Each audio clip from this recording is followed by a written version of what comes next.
Before we dive into this powerful story, take a moment to comment below and tell us where you're watching from. Now, let's begin. The storm hit Bayshore like it wanted to tear the town apart. Rain lashed sideways, wind screamed through the empty streets, and lightning lit up the harbor in broken flashes. Inside the Bayshore police station, Officer Ethan Miller stood near the window, his coat still wet from patrol, his retired K-9 partner Ranger sitting quietly at his side. It was supposed to be a routine night, just paperwork, just waiting out the storm. Then Ranger's ears snapped up. A sound cut through the thunder. Not a siren, not a voice, a cry. Ranger lunged for the door, barking wildly. Moments later, soaked to the bone, Ethan followed his dog into the storm and found a small bundle abandoned beside a trash bin, barely protected from the rain. His hands shook as he lifted it. Inside was a newborn baby, blue-lipped, barely breathing. And in that instant, as thunder rolled overhead, Ethan realized this wasn't just a rescue. It was the beginning of a truth that would change every life it touched. The city of Bayshore, Oregon lay under siege. Rain slammed sideways against brick walls and boarded storefronts, driven by ocean wind that howled through the harbor like something alive and angry. Streetlights flickered, casting broken halos across flooded pavement. Waves crashed against the old docks, each one louder than the last, as if the sea itself were trying to claw its way back into the city. It was the kind of night people remembered for years, the kind of night where mistakes became tragedies. Officer Ethan Miller moved slowly along the edge of the abandoned harbor district, boots splashing through shallow water. He was 42, tall and broad-shouldered, with a frame that still carried the strength of years on patrol, though his posture had grown heavier with time. His dark hair was cut short and already streaked with gray at the temples, and a deep crease sat permanently between his brows, carved there by loss rather than age. Ethan was known around the department as steady, reliable, quiet. Too quiet, some said. He rarely spoke unless necessary. When he did, his voice was low, controlled, the kind that never rose in anger. Since the night his wife died 3 years earlier, he had learned to pack his emotions away neatly, locking them behind routine and duty. Patrol, reports, repeat. At his side walked Ranger, a 9-year-old German Shepherd K-9 with a powerful, disciplined build shaped by years of service. His coat was classic black and tan, thick and weathered, with faint silver around his muzzle that hinted at age rather than weakness. One ear stood fully upright, the other bore a subtle notch, a scar from an old mission long before Ethan became his handler. Ranger's amber eyes missed nothing. He moved with controlled purpose, every step measured, every sound catalogued. Though officially semi-retired, Ranger still worked nights with Ethan by special permission. The department called it transitional duty. Ethan called it necessity. They were both better when they weren't alone. The harbor district had been quiet for months. Closed warehouses, rusted shipping containers, trash bins left overturned by the wind or by people who no longer cared enough to fix them. Tonight's patrol should have been uneventful. It wasn't. Ranger stopped suddenly.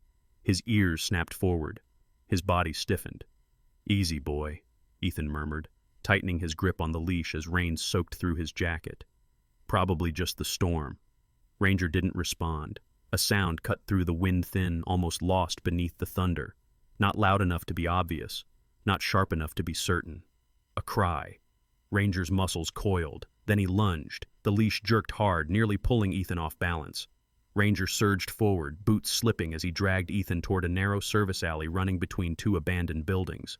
Water rushed along the alley like a shallow river, reflecting lightning in broken shards. "Ranger!" Ethan snapped. "Heel!" Ranger ignored him. That alone sent a chill through Ethan stronger than the rain. Ranger was trained obedience incarnate. If he broke command, something was wrong. Very wrong. They reached the alley mouth and Ranger began barking deep, frantic. Nothing like his alert bark or search signal. This was raw, urgent, almost desperate. Ranger lowered his head and began digging at something half-submerged beside a dented metal trash bin that had been knocked onto its side. "Ranger, stop!" Ethan started. Then he saw it. A bundle, small, unmoving. Ethan's breath caught as he rushed forward, heart hammering so hard it drowned out the storm. He pushed Ranger back just enough to kneel, his hands trembling as he pulled the soaked fabric free from the water. It was a baby, a newborn, barely larger than Ethan's forearm, skin flushed deep red and purple, lips tinged blue. The child was wrapped in a thin, oversized jacket, its sleeves hanging uselessly past tiny fists. The baby's chest rose, once then stuttered. "Oh, God," Ethan whispered. Time slowed. For a split second the world disappeared, replaced by another night, another storm. Headlights spinning, metal screaming, rain on glass, his wife's hand slipping from his. Ethan forced himself back. Not now. He tore open his jacket and scooped the baby against his chest, shielding the tiny body from the rain. The infant let out a weak, broken cry, barely audible, but enough. Alive. Ranger pressed close, lowering his massive frame to block the wind, his body forming a living wall around Ethan and the child. Rain pounded against his back, darkening his fur, but he didn't move. His eyes stayed fixed on the baby, unblinking. Ethan noticed then how Ranger's breathing had changed, slow, controlled, but tense, focused. Years ago, Ranger had lost his original handler during a collapsed building rescue. A child had been trapped inside. Ranger had found the child too late. Since then, something had shifted in him. He reacted to children differently, protectively, intensely, especially to crying. Ethan pulled his radio free with shaking fingers. "Dispatch, this is Miller. I need an ambulance immediately. Harbor District, Pier 4. Newborn found. Repeat, newborn in critical condition." Static, then a voice. "Copy that, Miller. Units en route." Ethan looked down at the baby's face, rainwater streaking across his own cheeks, unable to tell where the storm ended, and he began. "Stay with me," he murmured, not sure who he was speaking to anymore. "You're not alone. Not tonight." Ranger let out a low whine, nudging closer, his nose brushing the baby's socked foot as gently as if it were glass. The sirens came minutes later, slicing through the storm.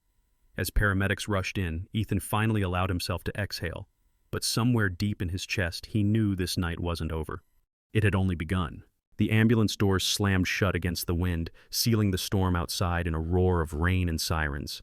Inside, the space was tight and vibrating, red lights flashing across metal walls as the vehicle sped toward the Bayshore Police Station's attached medical bay. Ethan Miller sat braced on the bench, jacket open, cradling the newborn against his chest.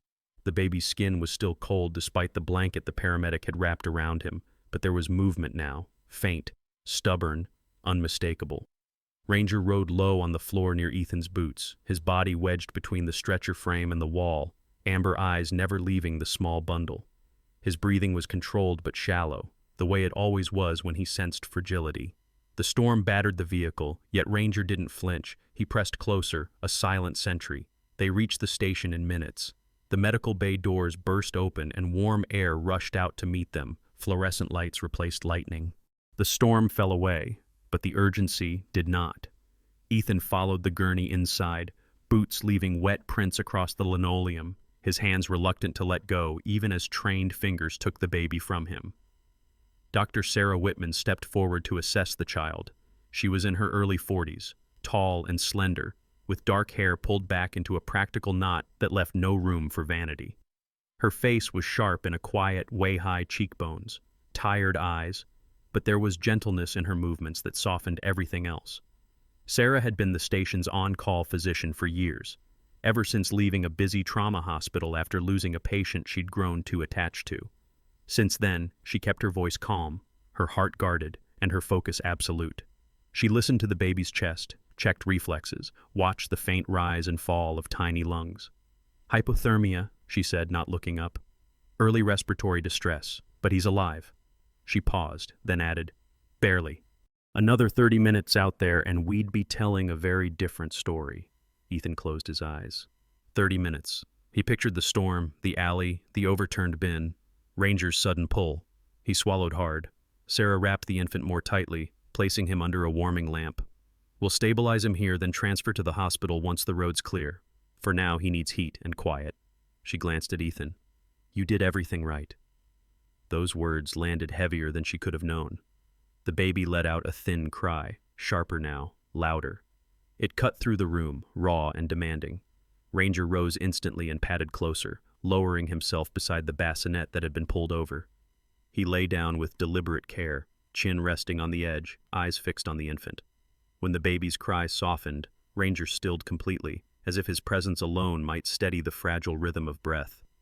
No one asked him to move. Officer Emily Parker stood near the doorway, watching it all unfold. She was 26, new to the force, with a lean build and restless energy that usually showed in quick movements and faster words. Tonight, she was still. Her uniform hung slightly loose on her narrow shoulders, rain darkened at the hem. Freckles stood out starkly on her pale face, her eyes wide with something between shock and awe. Emily had grown up believing the world was mostly good. She'd joined the police force to protect that belief. But standing there, watching a newborn pulled from a storm, she felt something crack. "Does this happen often?" she asked quietly, more to herself than anyone else. Ethan shook his head. "It shouldn't." Sarah finished securing the baby's IV and looked at Emily. "You okay?" Emily nodded, though her jaw trembled. She stopped, searching for words. "I didn't think people actually did this. Leave a baby out there." Ethan didn't answer right away. He was watching Ranger, the way the dog's ears twitched at every sound the baby made, the way his body curved protectively toward the bassinet. "Sometimes," he said finally, "people do things because they're terrified, not because they're cruel." Emily wasn't sure if that made it better or worse. The baby's vitals stabilized slowly. His breathing evened out, tiny fingers flexing against the blanket. Sarah made notes on the chart, then hesitated. "He needs a temporary name for the transfer paperwork." Ethan looked down at the child, so small, so alone. He thought of the storm, the water rushing past, the darkness swallowing sound. "Noah," he said quietly. "Let's call him Noah." Sarah nodded. "Noah it is." The name settled into the room, simple and solid. As the immediate crisis eased, the station shifted into a different kind of urgency. A case file was opened, timestamps logged, patrol routes reviewed. The storm outside had already become evidence. Ethan stood in the observation room with Captain Morales, a broad man in his 50s with a weathered face and a voice that carried authority without needing volume. Morales had spent decades on coastal assignments and had learned to read storms the way others read maps. Tonight, his expression was grim. "Someone left that baby out there during a hurricane warning," Morales said. "That's not panic. That's desperation or negligence. We're going to find out which." Ethan nodded. "The alley where Ranger alerted, it's near the old Harbor Service Road. Cameras are unreliable down there, but we might have something." "Good," Morales said. "Your lead on this." Emily glanced up. "Sir?" Morales turned to her. "You're with him. Take notes. Learn." She swallowed and nodded again, straighter now. Back in the medical bay, Ranger had not moved. Not when officers passed, not when radios crackled. He lay beside Noah, eyes heavy but vigilant. Every few minutes he lifted his head just enough to check the baby's face, then settled again. Ethan crouched beside him, resting a hand on the dog's broad neck. "You did good, boy." Ranger's tail thumped once against the floor. Ethan's gaze drifted to the infant, to the gentle rise of his chest beneath the lamp's glow. Somewhere out there, someone had made a choice that nearly ended a life.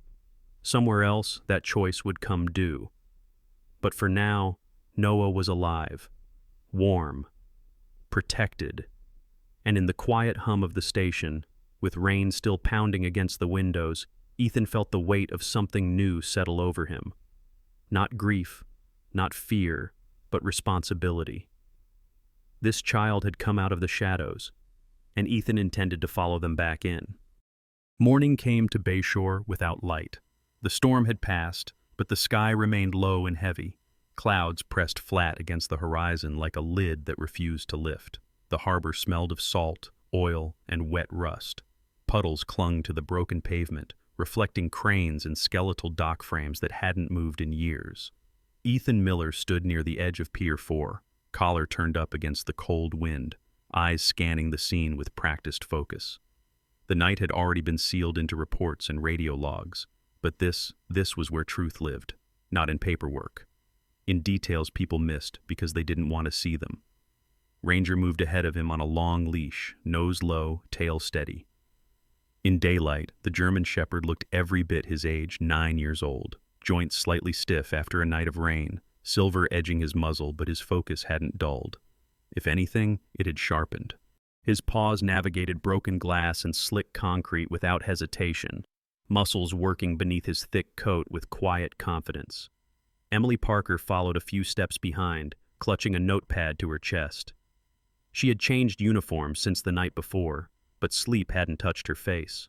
Her eyes darted constantly, taking in the docked boats, the abandoned forklifts, the gulls circling overhead like restless witnesses. She'd grown up inland, far from places like this. The harbor unsettled her. It felt forgotten, neglected, like something bad could happen here without anyone noticing. The first thing they checked were the cameras. Ethan already suspected the outcome.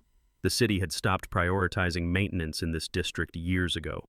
Sure enough, the harbor security camera hung crooked from its mount, casing cracked, lens clouded with moisture. Emily examined the monitor in the nearby control shed.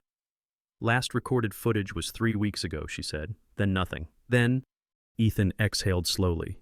Of course. They moved on. Near the alley where Noah had been found, Ranger stopped. He lowered his head, sniffing the ground, then circled once, slow and deliberate. Ethan crouched beside him. "What do you have?" he murmured. Ranger's nose traced a faint line across the concrete toward the water line. Ethan followed the path and saw it then. Not dramatic, not obvious. A smear, thin and washed out by rain, darker than the surrounding wet pavement. Blood, diluted. Emily swallowed. That's blood, isn't it?" "Yeah," Ethan said, "and not a lot, which tells me it wasn't a wound from an attack." He stood and scanned the area. More likely childbirth, or the aftermath of it. A few feet away, half hidden beneath debris, were footprints, smaller than Ethan's. Narrow. The tread was worn unevenly, the heel deeper on one side than the other. "A limp," Emily said softly. Ethan nodded. A woman, likely young, in pain. The ground bore faint scuff marks, 2 irregular streaks where something had dragged briefly before being lifted again. Ethan imagined the weight, the effort it would have taken, the panic driving it. They stood there in silence for a moment, the gulls crying overhead. "She didn't just drop him and leave," Emily said, her voice tight. "Did she?" "No," Ethan replied. "She didn't." They canvassed the area next. The harbor district had its share of people who slipped through cracks, dock workers between jobs, drifters, men and women who slept where no one asked questions.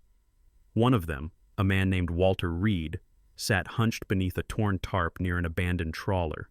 He was in his late 50s, beard matted with gray, clothes layered in mismatched pieces scavenged over time. His eyes were sharp despite the rest of him. Ethan knelt to his level. "We're asking about last night." Walter squinted. "Everyone's asking about last night." "Did you see anyone running through here?" Ethan asked. "A young woman, in the storm." Walter was quiet for a long moment. Then he nodded once. "Yeah, I did." Emily leaned forward. "Can you describe her?" "She was holding her stomach," Walter said. "Bent over like she'd been stabbed from the inside. Kept looking back, crying. Didn't look like someone who wanted to leave something. Looked like someone who didn't know where else to go." "Which direction?" Ethan asked. Walter gestured vaguely toward the storage warehouses. "That way, toward the old sheds." Ethan thanked him and stood. Emily wiped rainwater from her brow, though it hadn't rained in hours. "She was alone," Emily said. "That's what scares me." "It should," Ethan replied. Ranger was already pulling gently at the leash, leading them past the warehouses toward a narrow strip of land where a row of long-abandoned storage buildings slumped against one another like tired shoulders. One door hung open, hinges rusted, darkness pooling inside. Ranger stopped at the threshold. Ethan felt it before he saw it, the shift in the dog's posture. Not alarm, recognition. Inside, the warehouse smelled of damp wood and old oil. Light filtered through broken windows, illuminating dust motes and patches of debris. Ranger moved straight to a corner near the back wall. There, tucked behind a stack of collapsed crates, were signs of recent use. A blanket, threadbare and stained, folded clumsily. A bundle of gauze strips torn from something that had once been clean, now darkened and stiff. A plastic bottle half filled with water. Emily covered her mouth. Ethan knelt and picked up the blanket carefully. Beneath it lay a small scrap of cardboard, edges softened by moisture. Written in shaky, uneven handwriting were the words, If anyone finds my baby, please save him. Emily's breath hitched. She knew, she whispered. She knew she might not make it. Ethan closed his eyes for a brief second. He'd seen notes like this before. Not often. Enough. Ranger sat beside the makeshift nest, ears low, eyes distant. Ethan wondered what the dog smelled here. Fear, pain, blood, hope. Maybe all of it layered together. This wasn't abandonment, Emily said firmly now. Something in her voice had changed, hardened. This was survival. Yes, Ethan agreed, and desperation. They documented everything. Photographs, samples, measurements. Ethan marked the location on his map, already building a mental timeline. Storm intensifies, labor begins, she seeks shelter, moves when she can't stay, leaves the baby where someone might find him, where Ranger found him. As they left the warehouse, Ethan glanced back once more. The space felt smaller now, stripped of secrecy. He wondered where the woman had gone after this, how far she'd made it, whether she was still standing. Back at the harbor's edge, Emily stopped walking. "Sir," she said, hesitating, "if she survives, what happens to her?" Ethan considered the question carefully. "That depends on whether the world decides to see her as a criminal or a mother who ran out of options." Emily nodded slowly. "I don't think I'll ever forget that note." "Good," Ethan said. "You shouldn't." Ranger lifted his head at the sound of a distant siren, then settled again, calm but alert. The search wasn't over, not even close. But now they knew something important. The baby hadn't been left behind, he'd been sent forward. By the time Ethan Miller returned to the station, the harbor's gray light had flattened into a dull afternoon. The wind still carried the ocean's bite, but the urgency of the storm had been replaced by something quieter and more dangerous time. He stood at the whiteboard in the briefing room, sleeves rolled, marker tapping against his palm as names, arrows, and locations formed a fragile web. At the center, written smaller than everything else, was a single name pulled from a hiring ledger at the docks. Lily Carter. 19. Temporary labor. No fixed address. Ethan had learned early in his career that people didn't disappear by accident. They disappeared because no one was looking closely enough. Emily Parker sat across from him at the long table, laptop open, eyes narrowed in concentration. The young officer had tied her hair back tighter than usual, as if keeping everything contained might help her think. She'd changed since the morning at the docks. The softness in her voice had hardened into something steadier resolve, maybe, born from seeing what fear looked like when it ran out of options. "I cross-checked harbor temp logs," Emily said. "Lily Carter applied twice in the last 6 months. Seasonal cleanup, night shifts. She never stayed long." Ethan nodded. "Why?" Emily hesitated, then turned the screen toward him. "Because someone always noticed she was pregnant." Ethan exhaled slowly through his nose. "And when people notice, questions follow." "Exactly," Emily said. "And questions mean systems." They moved from the briefing room to a smaller office, the kind that smelled faintly of old coffee and paper. Ranger lay just outside the doorway, head resting on his paws, eyes tracking Ethan's movements. The dog hadn't left Noah's side much, but Sarah Whitman had insisted Ranger take a break. "He needs rest if you expect him to keep working," she'd said gently. Ranger had complied only because Ethan asked. Ethan pulled Lily's file from a thin folder. There wasn't much to it. A photocopied ID with a faded photo, a young woman with light brown hair pulled back hastily, sharp cheekbones and eyes that looked older than 19. No criminal record, no steady employment. A note in the margin from a dock supervisor. Polite, quiet, left suddenly. "She grew up in foster care," Emily said, scrolling. "In and out. A few short placements. No long-term guardian." "That does things to people," Ethan said. "Makes them learn how to disappear." Emily nodded, then frowned. "There's more." She tapped a key and another file opened. Social services had a flag on her, 2 years ago, reported unstable housing, possible neglect when she was still a minor. "And?" Ethan asked. "And the case was closed," Emily said, jaw tightening. "Insufficient evidence to intervene. She aged out of the system 3 months later." Ethan leaned back in his chair, the weight of it settling into his shoulders. "So the system looked at her, blinked, and looked away." Emily didn't answer. She didn't have to. They drove across town to the old outreach office, a low concrete building near the rail tracks. Inside, the lights buzzed faintly. A woman named Marianne Holt met them in a cramped records room. Marianne was in her late 50s, short and broad-shouldered, gray hair cut close to her head. Years of casework had etched deep lines into her face, not from age but from constant worry. She spoke carefully, choosing words the way someone chose steps on unstable ground. "I remember Lily," Marianne said, folding her arms. She didn't trust easily. "Why?" Ethan asked. Marianne sighed. "Because every time she asked for help it came with conditions. Curfews, interviews, threats of removal." She paused. "She learned that being invisible was safer." Emily swallowed. "Did she ever mention being afraid of losing a child?" Marianne's eyes softened. "All the time." Back in the patrol car, silence filled the space between them. Rain began again, light this time, tapping against the windshield like fingers. Ranger lifted his head from the back seat, ears flicking at the sound. Ethan spoke first. "She wasn't running from responsibility." "No," Emily said quietly. "She was running from fear." They followed the last known address on Lily's file to a rundown apartment complex near the freeway. Peeling paint, broken mailboxes, the kind of place that existed just far enough from attention to be forgotten. A cat sat perched on a railing near the stairwell, thin and gray, one ear torn. It watched them with lazy suspicion before slipping into the shadows. A neighbor, a woman in her 30s named Jenna Morales, answered the door. She wore a worn hoodie and had dark circles under her eyes, the look of someone who worked too many hours and slept too little. When Ethan asked about Lily, Jenna nodded slowly.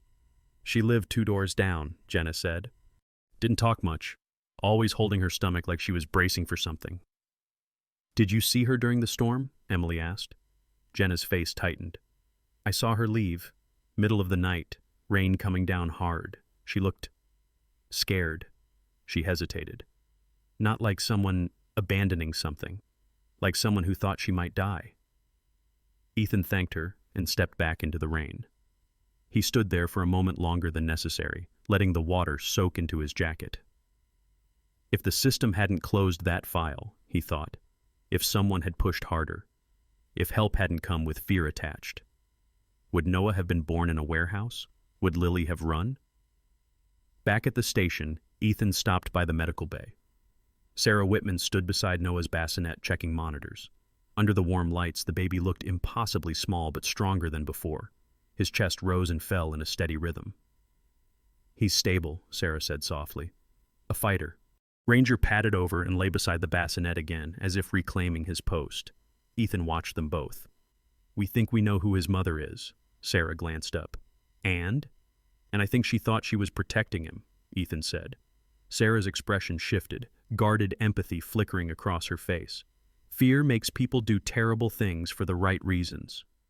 Emily stood in the doorway, arms crossed, her gaze fixed on Noah.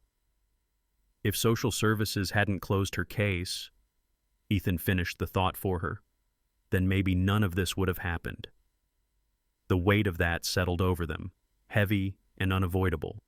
Later, as night crept back into Bayshore, Ethan stood alone by the window, watching rain smear the city lights into long, trembling streaks. Somewhere out there, Lily Carter was missing, injured, afraid, and very likely still alive. He placed a hand on the glass. "We're coming," he murmured, though he wasn't sure who he was promising. Behind him, Ranger let out a low, steady breath and rested his head on the floor, eyes never fully closing. The search had a face now, and it wasn't the face of a criminal, it was the face of fear. The pine forest on the northern edge of Bayshore breathed differently at night. The air was colder here, damp with resin and soil, the wind muted by tall trunks that swayed and whispered instead of howling. Searchlights cut narrow paths through the darkness as boots crunched over needles and wet leaves. Radios murmured low, disciplined voices keeping time with measured steps. Ranger moved at the front of the line, leash loose, head low, nose working steadily. The 9-year-old German Shepherd's pace was slower than it had been years ago, his joints careful after a long night and a longer life, but his focus had sharpened to a blade. His amber eyes flicked from shadow to shadow, ears pivoting, reading a language only he could hear. When the scent reached him, his body stiffened, not alarm, not excitement, but recognition. Blood, Fresh, close. Ethan Miller felt it before Ranger pulled. The shift in tension traveled up the leash and into his hand like a warning bell. He raised his fist and the search team halted. The officers behind him fell silent, their beams lowering instinctively. Ethan knelt, fingers brushing the damp ground. A dark smear stained the pine needles, thin but unmistakable. "Here," he said quietly. Ranger turned left, then right, circling once. He took 3 steps forward and stopped again, breathing slow, controlled. Ethan followed, heart pounding not with fear, but with something worse hope, edged with dread. 10 yards ahead, the forest dipped into a shallow ravine choked with ferns and fallen branches. There, half hidden beneath a rain-soaked tarp and a scatter of pine boughs, lay a figure. "Medic!" someone called. They approached carefully. Lily Carter looked smaller than Ethan remembered from the faded ID photo. 19 years old, but her body told a longer story. Her hair clung to her face in dark, matted strands, skin pale beneath streaks of dirt and dried blood. She was curled on her side, knees drawn in, one hand pressed weakly against her abdomen as if still trying to hold herself together. Her breathing was shallow, rapid, fever-hot skin beneath rain-chilled air. "She's alive," the medic said after a quick check, voice tight. "Barely. Infection setting in." Ranger sat down a few feet away, posture alert but restrained, eyes never leaving Lily's face. He didn't bark. He didn't move closer. He waited. The paramedics worked fast, practiced hands lifting Lily onto a stretcher, IV lines finding veins that resisted. As they carried her out of the ravine, Lily stirred, eyelids fluttering. Her lips parted, sound scraping out like it had to fight its way free. "My baby." The words were barely there, more breath than voice. Ethan stepped closer, rain dripping from the brim of his cap. "He's alive," he said gently, though she couldn't hear him yet. "He's alive." At the hospital, fluorescent light replaced forest shadow, and the world narrowed to hallways and doors and the steady beep of monitors. Dr. Sarah Whitman took charge the moment Lily was wheeled into the emergency room. She moved with calm precision, tall frame bent slightly over the stretcher, dark eyes scanning vitals, hands sure despite the urgency. Years earlier, losing a young mother to postpartum complications had taught her a painful lesson. Never underestimate how quickly fear and infection could steal a life. "She's septic," Sarah said, voice clipped but controlled. "Postpartum infection, untreated. We need antibiotics now." Ethan stood back, boots planted on the tile, hands clenched at his sides. Ranger waited just outside the treatment room, lying down when asked, though his ears stayed up, tracking every sound within. Emily Parker hovered nearby, face pale, arms folded tight across her chest. She watched Sarah work, watched Lily's chest rise and fall, and felt the last pieces of her certainty slip away. This wasn't a case file. This was a young woman who had run until her body quit on her. Hours passed. Rain tapped against the hospital windows in a softer rhythm now, less accusatory, almost patient. Ethan sat alone in the corridor outside the emergency room, elbows on knees, hands clasped. He hadn't sat like this in years, not since another hospital, another hallway, another storm. He bowed his head. He didn't know when he'd started praying. He wasn't sure he still believed the way he once had. But the words came anyway, rough and unpolished. Not promises, not bargains. Just hope, for a stranger, for a girl who had carried fear like a second spine and still tried to do the right thing. When Sarah finally stepped out, pulling off her gloves, Ethan stood immediately. "She's stable," Sarah said. "Not out of danger, but stable." The infection was spreading. Another few hours. She didn't finish the sentence. Ethan nodded, throat tight. Lily woke just before dawn. The room was dim, lights lowered, machines humming softly. Her eyes opened slowly, unfocused at first, then sharpening with effort. Confusion crossed her face, followed by panic that made her heart rate spike. "Easy," Sarah said gently, stepping closer. "You're safe." Lily swallowed, lips trembling. My baby." The words dragged out of her like something heavy. Ethan moved to the bedside, careful to stay within her line of sight without crowding her. "He's alive," he said quietly. Your son is alive." Lily's breath hitched. Tears welled, spilling over without sound. Her hand lifted weakly, fingers curling as if searching for something that wasn't there. Ranger padded into the room at Ethan's signal, moving slowly, deliberately. The dog stopped near the foot of the bed and sat, posture respectful, eyes warm. Lily's gaze drifted to him, confusion giving way to recognition that cut deeper than memory. "Him," she whispered. He found him?" Ethan nodded. "Ranger did. He led us to your baby." Something in Lily broke open then. She turned her face to the pillow, shoulders shaking, sobs silent but violent, like her body was afraid sound might cost her everything again. Ranger didn't move. He simply lowered his head, ears soft, presence steady as a promise. Minutes passed before Lily could speak again. When she did, her voice was raw but clearer. "I didn't leave him," she said, words tumbling out. I tried to keep him warm. I thought someone would hear him." "They did," Ethan said. "He's here because of you." Lily closed her eyes, tears slipping down into her hair. Relief and guilt tangled together, too big to separate. Ethan stepped back then, giving her space, retreating into the hallway where Emily waited. She looked up at him, eyes shining. "She asked about him first," Emily said softly. Ethan nodded. "That tells you everything you need to know." Outside the room, Ranger lay down at last, head on his paws, the tension slowly draining from his frame. His job for now was done. As the sun rose over Bayshore, pale light slipping through the rain clouds, Ethan stood by the window again. He watched the city wake, unaware of how close one life had come to disappearing between night and morning.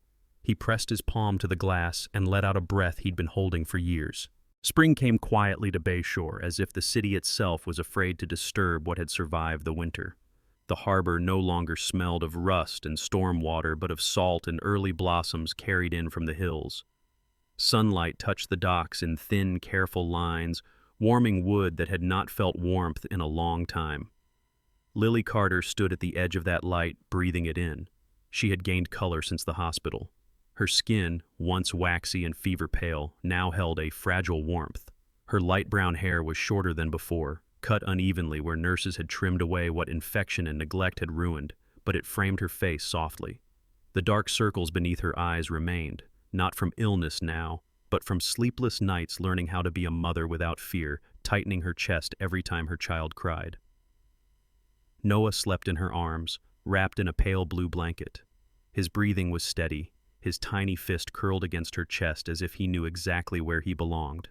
Recovery had not been simple. It never was.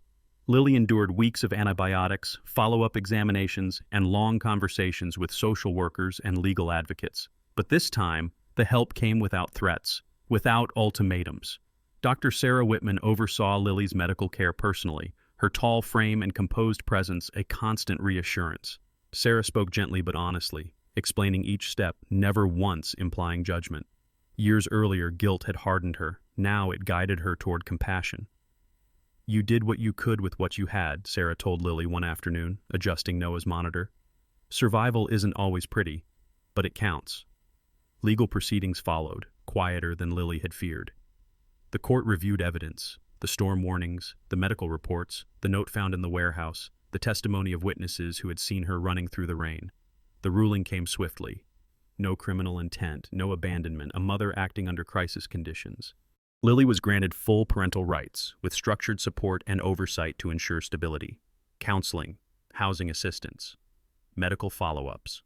For the first time in her life, help came without a hidden blade. Ethan Miller sat in the courtroom the day the decision was read, hands folded, shoulders straight. He hadn't worn his dress uniform in years, but he had that day. Not because protocol demanded it, but because this felt like something worth standing tall for. When the judge asked who would serve as Lily's legal sponsor during the transition period, Ethan rose without hesitation. "I will," he said simply. The words surprised even him. Ethan had spent years convincing himself that solitude was strength, that keeping distance protected everyone involved. But somewhere between the alleyway and the hospital corridor, something had shifted. Noah hadn't just survived the storm. He had torn open a door Ethan thought was sealed forever. The arrangement was formalized quickly. Ethan assisted with housing placement, transportation, appointments. He never hovered, never intruded. He stood close enough to catch Lily if she fell, far enough to let her walk on her own. Emily Parker submitted her transfer request the same week the case closed. She stood in Captain Morales' office, posture straight, hands steady. "I want to work crisis family support," she said. "Domestic intervention, early response." Morales studied her for a long moment. "This case changed you." "Yes, sir," Emily replied. "It needed to." She left the office lighter than she had entered, certainty replacing the doubt that once haunted her. Ranger's transition came quietly, without ceremony. His joints ached more now, his movements slower, though his eyes still held that same steady intelligence. The department approved his full retirement with unanimous support. But Ranger didn't leave the station. Instead, he became something new. Children visited the Bayshore Police Department twice a week as part of community outreach. Some were loud, some withdrawn, some carried trauma in ways that words couldn't touch. Ranger lay among them, allowing small hands to rest in his fur, accepting hesitant hugs, responding to fear with patience instead of command. He was gentler now, softer, no longer chasing danger, but healing from it. One morning, sunlight streamed through the station windows as Ranger stretched out on the front steps, eyes half closed, fur warm beneath the sun. Nearby, Lily sat on a bench, rocking Noah gently. The baby slept peacefully, face relaxed, mouth parted in a dream only he knew. Ethan stood a few steps away, hands in his pockets, watching them. For the first time in years, the silence didn't hurt. He realized then that Noah hadn't just been rescued from a storm. He had rescued Ethan from a life spent bracing for loss. The harbor bells rang softly in the distance. The tide rolled in, calm and forgiving. Ranger sighed and settled deeper into the warmth. Lily kissed Noah's forehead. Ethan smiled. The rain was gone, and the sun at last had risen. This story reminds us that not every mistake is made out of cruelty. Sometimes people make impossible choices because fear has left them with no safe options. In our daily lives, we are quick to judge what we do not fully understand. But behind every struggle is a human heart trying to survive, to protect, to love the best way it knows how. A crying baby, a frightened young mother, a tired police officer, and a loyal dog all crossed paths in one stormy night. And in that moment, kindness changed the outcome. You may not wear a badge. You may not save a life in the rain. But every day, you have chances to listen instead of judge, to help instead of turn away, to see fear instead of blame. Sometimes, the smallest act of compassion becomes someone else's second chance. If this story touched your heart, please share it with someone who may need hope today. Leave a comment below and tell us what part of this story stayed with you. And if you believe that love and kindness still matter in this world, please subscribe to the channel so we can keep sharing stories like this together. May God bless you, protect you, and guide you through every storm in your life. If you are watching right now and you believe in grace, healing, and second chances, comment amen below. Thank you for being here.